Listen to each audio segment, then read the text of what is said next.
بسم اللہ الرحمن الرحیم۔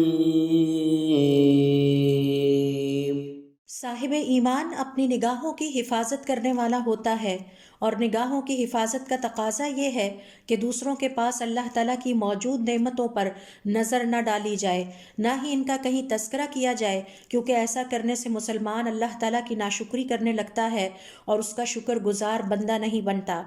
دوسروں کے پاس اللہ تعالیٰ کی موجود نعمتوں پر نظر رکھنا نگاہوں سے کی جانے والی اللہ رب العزت کی وہ عظیم نافرمانی ہے جس میں گناہ کا دوسرا پہلو یہ ہے کہ مسلمان نہ صرف اللہ تعالیٰ کا نافرمان بنتا ہے بلکہ وہ حضور اکرم صلی اللہ علیہ وسلم کی بھی نافرمانی کا ارتکاب کرتا ہے۔ صحیح مسلم کی روایت کے مطابق حضرت ابو ہریرہ رضی اللہ تعالیٰ عنہ کہتے ہیں کہ آپ صلی اللہ علیہ وسلم نے فرمایا، اپنے سے نیچے والے کی طرف دیکھو اور اپنے سے اوپر والوں کی طرف نہ دیکھو، کیونکہ اگر تم اپنے سے اوپر والوں کی طرف دیکھو گے تو اللہ تعالیٰ کے ناشکرے بندے بن جاؤ گے۔ لہٰذا حضور اکرم صلی اللہ علیہ وسلم کے اس حکم کی پیروی کرتے ہوئے صاحب ایمان کبھی اپنے سے اوپر والوں کی طرف نہیں دیکھتا بلکہ وہ اپنے سے نیچے والوں کی طرف دیکھتا ہے۔